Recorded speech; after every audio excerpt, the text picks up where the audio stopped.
सबके स्वागत है मेरे चैनल में। तो आज शुक्रवार दिन है। आज मैं वैभव लक्ष्मी माता की कथा करने लगी हूँ। आप सब बने रहिए मेरे साथ मेरे चैनल में, पूरा वीडियो जरूर देखिए। तो अन्नपूर्णा माता के और लक्ष्मी माता के कथा कहने लगी हूँ, तब सब सुनिए जरूर। सुख शांति हमें का सुहाग के वरदान प्राप्त होती है, तो माता रानी के भाव गुरु होकर कथा के श्रवण करना चाहिए। सबसे पहले अन्न धन प्रदान करने वाली अन्नपूर्णा माता के कथा। माँ अन्नपूर्णा के चरण कमलों के ध्यान करते हुए कथा के रसपान करते हैं। अन्नपूर्णा सदा पुण्य शंकर परान बैरागम सीधा भिक्षा देही चित्रम पार्वती।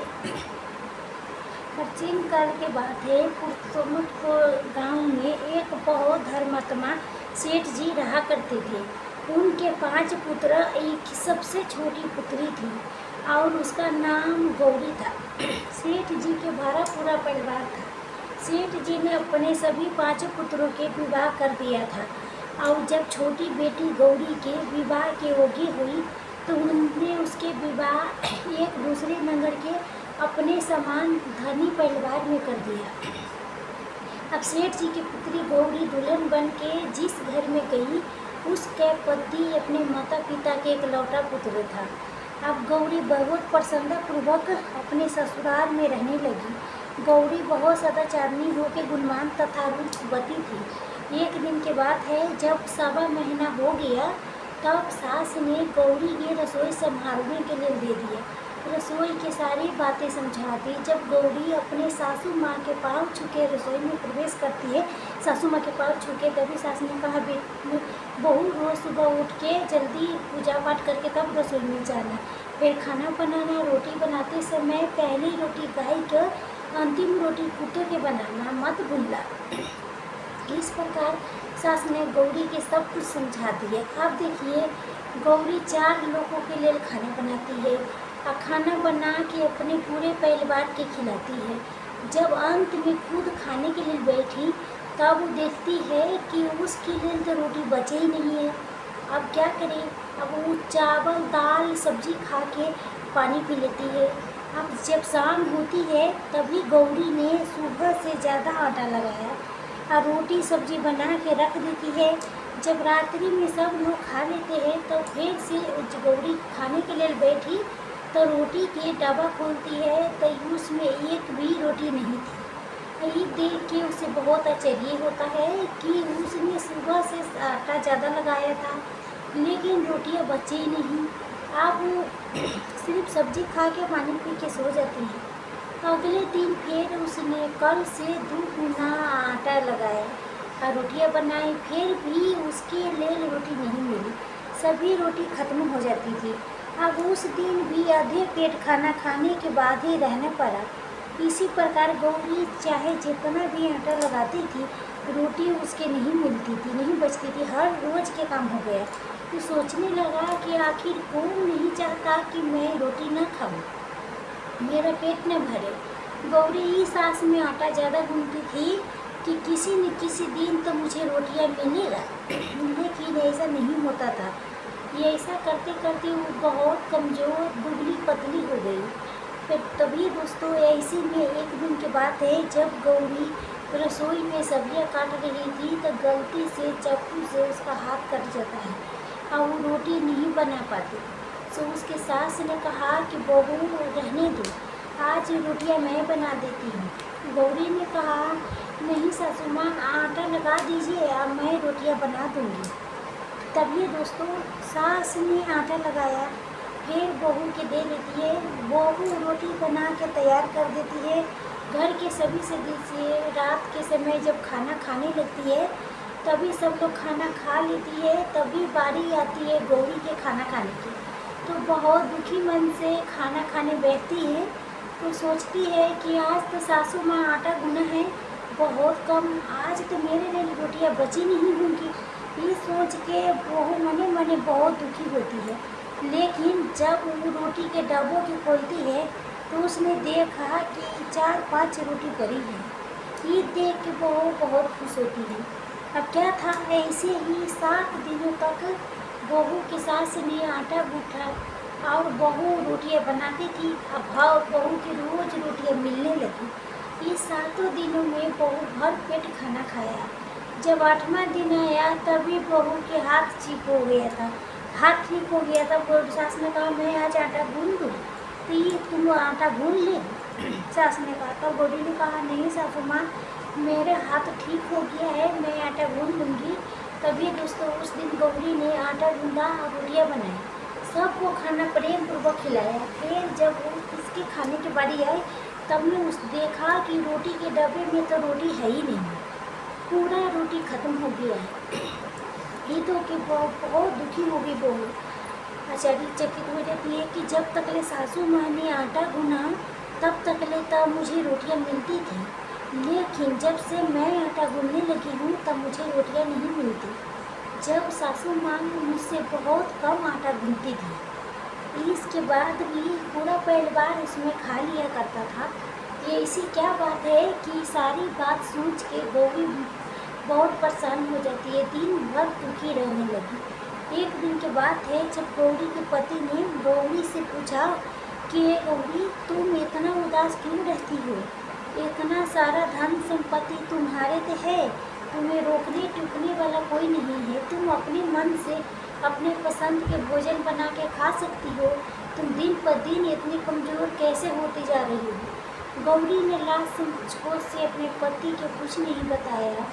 तब उसके पति ने सोचा कि शायद उसकी पत्नी की उसके माता पिता की याद आ रही होगी, इसीलिए अगले दिन वो अपना गौरी के पति अपने माता पिता से कहता है कि पिताजी, मुझे लगता है कि गौरी के उसके माता पिता की याद आते हैं, मैं उसके मायके ले जाके सबसे मिलवा आती हूँ।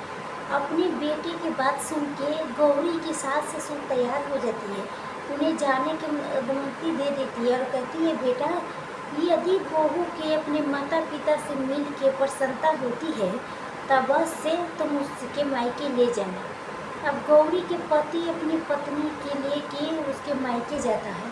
दामाद बेटी के देख के उनका बहुत स्वागत करता है, तरह तरह के सब रंग के भोजन बना के खिलाए जाते हैं, लेकिन बहुत सेवा वो करते हैं। उसी दिन रात्रि में समय मिलने पर गौरी के माँ ने अपनी बेटी को कोने में ले जाके पूछा, पुत्री तुझे इतनी दुबली पतली कैसे हो गई हो, तुम बहुत कमज़ोर दिख रही हो, क्या बात है, तुम्हें कौन सी बात खाई जाती है, क्या तुम्हारे ससुराल वाले तुम्हें चिंता नहीं करते, तुम्हें दुख देते हैं, ऐसी कौन सी बात है जिससे तुम्हारा ये दशा हो गई है। अपनी माँ की बात सुन के गौरी अपनी सारी परेशानियाँ, सारी चिंता सब कुछ बताती है।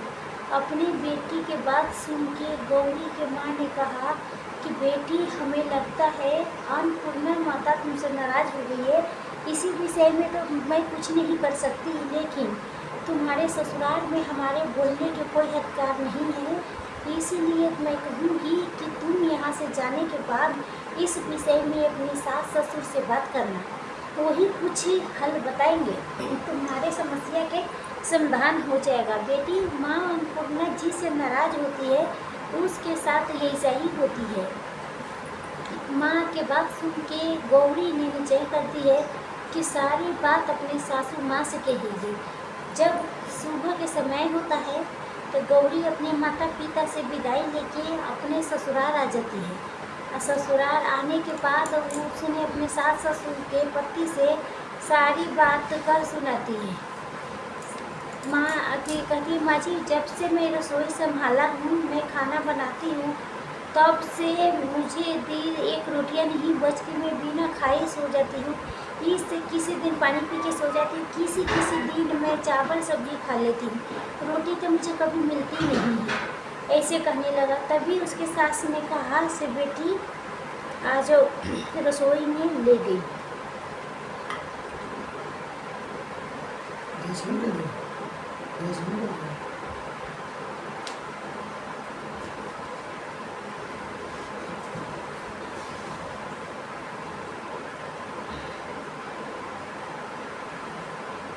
तो रसोई में ले गई और माँ जी, आपको याद है मेरा हाथ कटा था तभी आप उस समय आटा गूंदा करती थी, और वो भी बहुत कम मात्रा में। फिर भी मुझे 3-4 रोटी बच जाती थी। मैं भर पेट खाना खाती थी। लेकिन अब जब मेरे हाथ के घाव ठीक हो गए, तब से मैं फिर आटा गूंदने लगी, रोटियां बनाने लगी। अब मुझे रोटी नहीं बचती। मैं आधी पेट खाना खाती हूँ।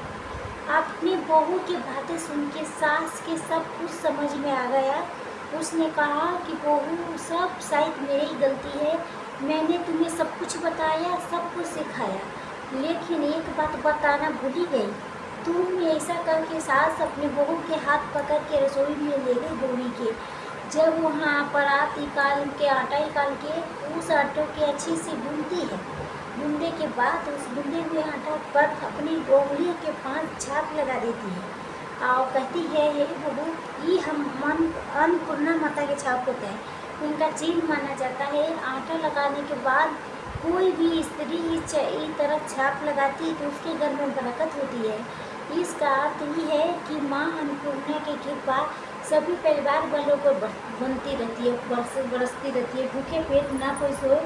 बहू, मैं तुम्हें ऐसा बताना भूल गई थी। आज से तुम आटा लगाते वक्त आटे पर अपना 5 छाप जरूर, 5 उंगलियों के छाप छोड़ देना, और माँ अन्नपूर्णा तुम्हारा ऊपर अवश्य कृपा करेगी और तुम कभी भी खाली पेट, भूखे पेट नहीं सोओगे। ये बरकत के चिन्ह होता है। अपने सासू माँ के बात सुन के बहू हर रोज़ आटा गूंथती थी और फिर उस पर अपने 5 उंगली की छाप छोड़ देती थी और फिर रोटी बनाने लगती थी। बहू की भी हर रोज़ रोटियाँ मिलने लगी। वो पेट भर के भोजन करने लगी और स्वस्थ भी हो गई। माँ अन्नपूर्णा की कृपा से उस पर बरसने लगी। उसके हाथ में मन अन्नपूर्णा के वास हो गई। घर पर कोई भी सदस्य भूखा नहीं रहता था और जो मेहमान आता था, कोई भी तो भीख मांगने के लिए भिक्षु आता, उसे भी खाना खिला के घर से विदा करती थी। इस प्रकार के बहू के ऐसे करने से उसके घर में बरकत होने लगी, अन्न की वर्षा होने लगी। फिर तभी दोस्तों, आटे की गूंद के उस पर 5 उंगली के छाप लगाना हमारे पुरानी परंपरा है। ये माँ लक्ष्मी के, अन्नपूर्णा माँ के चिन्ह माना जाता है। ये ऐसा करने से माता अन्नपूर्णा सदैव प्रसन्न रहती है और घर वाले पर अपन कृपा बनाए रखते हैं। घर के कोई भी सदस्य भूखे पेट नहीं सोता। हमारे पूर्वजों जन्म अब तक ले परंपरा चली आ रही है। सभी माता बहनें अपने 5 उंगली के छाप आटे पर जरूर छोड़ता है। माँ अन्नपूर्णा से प्रार्थना करती है कि हे माँ, सबके पेट भरना, सबके कल्याण करना और घर में अन्न धन के वर्षा कराना। ओम नमः शिवाय। तो दोस्तों, शुक्रवार माता लक्ष्मी के दिन कहा जाता है। माँ लक्ष्मी के प्रसन्न करने के लिए शुक्रवार के दिन माँ लक्ष्मी की पूजा करके व्रत कथा के सुनने से सारी परेशानी झट से चमत्कारी रूप से समाप्त हो जाती है। जय माता वैभव माता लक्ष्मी। वैभव माँ लक्ष्मी व्रत कथा। एक बहुत नगर था जिसके जनसंख्या बहुत अधिक थी। दूर पास के एक लोग उस नगर में काम धंधे, नौकरी रोजगार के तलाश में यहाँ आते थे और रोजगार पाने पर यहीं जम जाते थे। ये इसी लोग के काम धंधे में ऐसे व्यस्त रहते थे कि अपनी किसी के परवाह ही नहीं करती थी। लोग स्वार्थ ने घर के सदस्यों से भी प्रेम व्यवहार करने लगा था। ममता प्यार जैसे संस्कार बहुत कम हो गए थे। पूजा पाठ दिखावे स्वास्थ्य मूर्ति के लिए होने लगे थे। श्रद्धापूर्वक भक्ति भाव से प्रभु भजन में कीर्तन न मात्र के होने लगा। हेरा फेरी, बेईमानी, शराब, जुआ का व्यभिचारी आदि सब धर्म कार्य में लोग जीवन के सुख मानते थे। सादा जीवन और उच्च विचार की शिक्षा पुरानी पड़ गई थी। आप तो अधिकांश से किसी पर धन कमा के ऐश करने पर विश्वास रखते थे। इसी नगर में मनोज एक शीला नाम के दोनों पति पत्नी थी। मनोज के अपना छोटा सा कारोबार था। वो बहुत विवेकी कुशल था, ईमानदारी से अपना कारोबार करता था और जिससे उसके कारोबार ठीक ठाक चल रहे थे और आराम से उसके जीवन गुजर रहा था। मनोज के पत्नी शीला धार्मिक परिस्थिति की संतोषी स्वभाव की थी स्त्री। वो किसी की बुराई नहीं करती थी, किसी के संभव सहायता में की भी तत्पर रहती थी। गृह कार्यों से बचे समय का कोई प्रभु भजन में, कीर्तन करने में, धार्मिक ज्ञानवर्धक पुस्तक पढ़ने में वो ज़्यादा गुजारती थी समय। वास्तव में उसकी गृहस्थ एक आदर्श गृहस्थी थी। आसपास के सभी लोग उस परिवार की सराहना भी करते थे, किंतु कुछ लोग जिन्हें दूसरों की खुशी देख के जलन होती है, तो उसके सुख संतोष पूर्वक जीवन यापन करते हुए मनी मनी पूछते थे कि वो इस प्रयास में रहते थे किसी प्रकार के मनुष्य के गलत रास्ते पर उसके संपत्ति से स्वयं ऐश करेंगे। मनोज शीला के गृहस्थी में इसी प्रकार से हंसी खुशी चल रही थी। कहावत है ना, सब दिन होली एक समान। मनुष्य के जीवन में दुख सुख हानि लाभ लगे रहते हैं। मनोज के भी अपने कारोबार में काफ़ी घाटा उठाना पड़ा। उसका शायद कुछ भाग्य उठ गया था। वो अपने कारोबार में घटू हुए जल्द से जल्द लाभ में बदलने के चक्कर में गलत लोगों की दोस्ती कर बैठा। ये झूठे मित्र उसके जल्दी करोड़पति बनाने के सपना दिखाने लगा और उसे जुआ, घोड़दौड़, शराब आदि के कुचक्र में डाल दिया। तभी दोस्तों, जुआ शराब के जैसे गलती कामों में आज तक ले कौन धनवान हुआ है? से वो धनवान होता। मनोज करोड़पति तो बना नहीं, लेकिन खाकपति ये बस से बन गया। जल्द से जल्द अमीर बनने के लालच में वो घर में थोड़ी बहुत बची धन संपत्ति थे, गहने जेवर कुछ पैसे थे, वो भी गवा बैठा।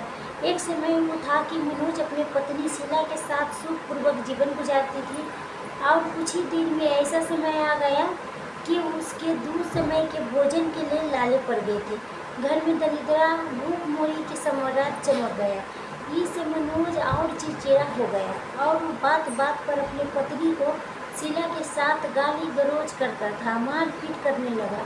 शीला एक सुशील संस्कारी स्त्री थी। वो अपने पति के सब कुछ समझती थी। पति के व्यवहार से दुखी तो बहुत थी, लेकिन भगवान पर भरोसा रख के वो ही दुख सहन करने लगी। कहते हैं ना कि दुख में भगवान याद आती है। तो शीला के मन भी हर समय बंद कर दो, हर समय वो सुख के दिन दिखाएगा।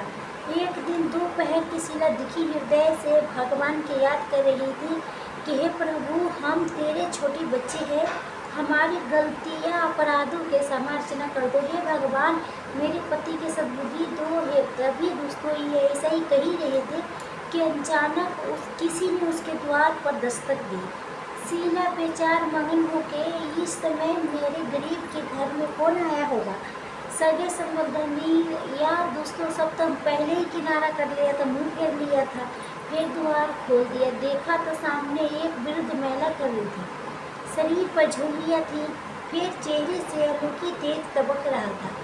उनकी आंखों से करुणा प्यार के मानो अमृत झलक रहा था। शीला उस वृद्ध को पहचान नहीं सकी, फिर भी आदर के साथ उन्हें घर के अंदर ले आए।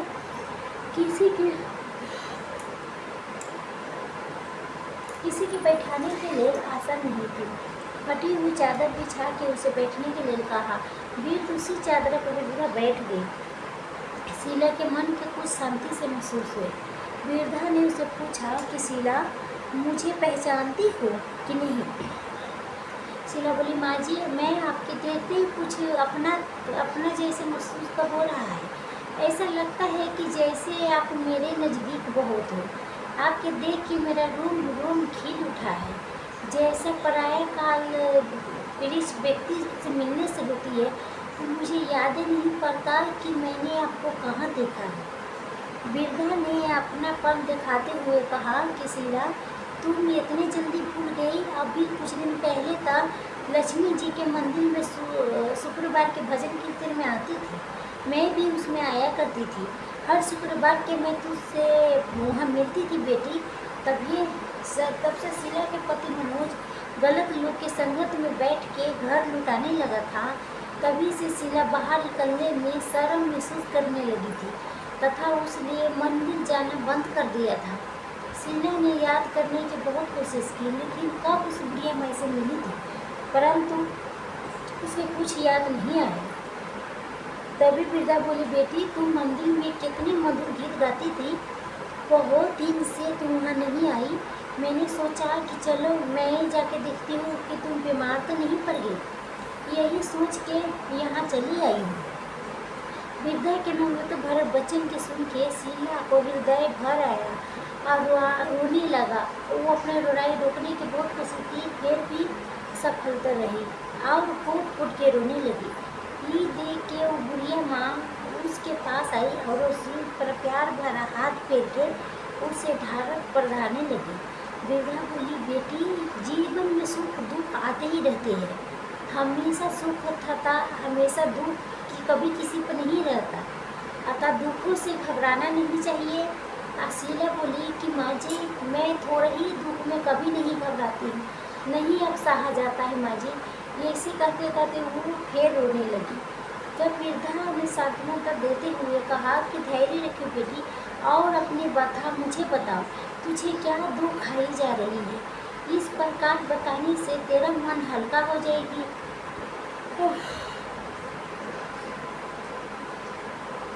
मुझसे जे हो सकेगा वो मैं तेरा दुख के उपाय बता दूंगी। बुढ़िया माँ को शीला जब बात सुनी थी तो बहुत ओकरा शांति मिला। तो बोला, माँ जी पहले मेरे घर में बहुत सुख शांति थी, मेरे पति ईमानदार सुशील थे, भगवान की कृपा से मेरे घर में खुशियाँ ही खुशियाँ थी। किसी भी कार्य में हम कभी धन की कमी महसूस नहीं करते थे। अचानक हमारे भाग्य पलट गए। मेरे पति के अपने कारोबार में घाटा हुआ, अधिक धन कमाने के चक्कर में बुरे लोग में संगत में आ गए और जुआ शराब प्रेस बहुत सी अन्य कर्मों में फंस के इस प्रकार उन्होंने अपना सब कुछ गवा दिया। आज हम बिल्कुल कंगाल हो गए हैं। आप जैसे तैसे घर की छोटी मोटी चीज़ें बेच के अपना गुजारा करती रही। आप तो घर की वो बस्तियों भी समाप्त हो गई है। हम डर डर के ठोकर खाने वाला भिखारी हो गए। वृद्धा बोली, बेटी तुम कर्म की गति बहुत अनिहारी होती है। मनुष्य अगर अच्छा कर्म करे तो उसके दुख नहीं उठाने पड़ेंगे। कुछ पिछले जन्म के कर्म में सुख दुख आते ही रहते हैं, पिछले जन्म के भी लाभ हानि होती रहती। संयम से काम ले और भगवान पर भरोसा रखो तो शीघ्र ही सब दुखों से पार पा लेता है। बेटी तेरे दिन भी अवश्य फेरेंगे। तुझे मैं उपाय बताता हूँ। तू भगवती महालक्ष्मी के भक्त है, तू स्वयं धन के देवी, प्रेम तथा करुणा के अवतार है। अपने भक्तों पर उनकी कृपा सदा बनी रहती है। अब तुम उसी महालक्ष्मी जी के व्रत कर, जी अवश्य तेरा कष्ट दूर करेंगे। बुढ़िया माँ के बात सुन के शीला बहुत प्रसन्न हो गई। उसने पूछा कि माँ जी श्री महालक्ष्मी जी के व्रत कैसे किया जाता है, ये मुझे समझा के कहो, मैं इस व्रत के अवश्य करूँगी। बुढ़िया ने कहा, बेटी श्री महालक्ष्मी जी के व्रत बहुत सरल तरीके से किया जाता है। इसके करने से धन संपत्ति सुख वैभव इस प्राप्ति होती है। तुम्हारी कन्या के मन चाह पति मिलती है, वे संतान वाली की बगैर संतान मिलती है, कोई हुई वस्तु आपस मिलती है, कोई हम मनोकामनाएं भी इस व्रत के करने से पूर्ण हो जाती है। धन वैभव प्रदान करने के कारण देवी महालक्ष्मी को धन श्री लक्ष्मी वैभव लक्ष्मी कहा जाता है। शुक्रवार देवी के दिन होता है, इसीलिए व्रत शुक्रवार को किया जाता है। व्रत करने वालों के सुबह स्नान आदि से निर्मित होकर भगवती महालक्ष्मी के माँ वैभव मते के लक्ष्मी के जप करते रहना चाहिए। सायंकाल में अपने घर में एक कोने में चौका लगा के अथवा साफ करके एक पटा रखो, उसके ऊपर एक साफ कपड़ा बिछा के उस पर थोड़ी सी चावल रखो, फिर उस ऊपर एक लोटे चावल रख के लोटे रखो, फिर एक कटोरी रखो लोटे के ऊपर, उसमें सोने चांदी के कोई आभूषण रखो। ना हो कोई आभूषण तब 1 रुपये के सिक्का बीच कटोरी में रखा जा सकता है। इसके बाद एक भी घी के दीपक धूप बत्ती जला के रखो। एक बर्तन में थोड़ा सा मीठा प्रसाद के रूप में रखो। प्रसाद में बतासे गुड़ भी रखा जा सकता है। पट्टे के ऊपर लोटे के पास सोने चांदी तांबे पर बना श्री यंत्र भी रखो। धातु के श्री यंत्र है घर में नहीं है तो कागज पर छपे श्री यंत्र के भी रखा जा सकता है।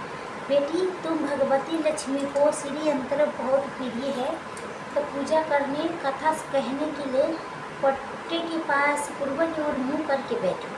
सबसे पहले श्री यंत्र के हाथ जोड़ के श्रद्धापूर्वक नमस्कार करो।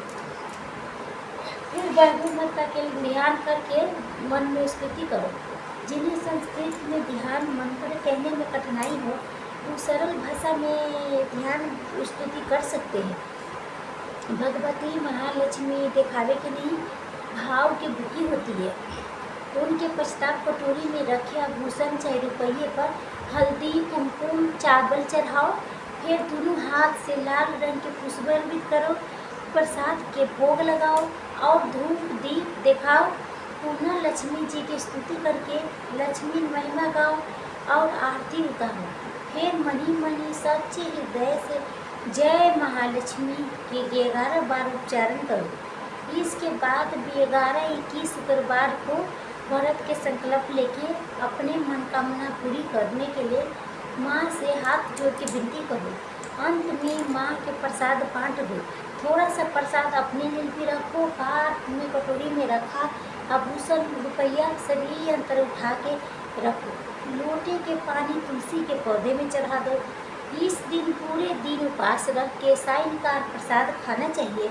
अगर इतनी शक्ति न हो तो तुम एक बार शाम को प्रसाद खा के सादा वैष्णव भोजन कर सकती है। इस प्रकार इस व्रत को शास्त्रीय विधि के अनुसार करने से उसका फल अवश्य प्राप्त होती है। इस व्रत के प्रभाव से मन सभी विपत्तियाँ दूर हो जाती है, धन वैभव की प्राप्ति होती है, कुमारी कन्या के मन भावापति मिलती है, सौभाग्यवती स्त्री के अखंड सुहाग मिलता है, निस्तक संतान तकवती के संतान की प्राप्ति होती है और कोई मनोकामना हो तो वो भी अवश्य पूर्ण होती है।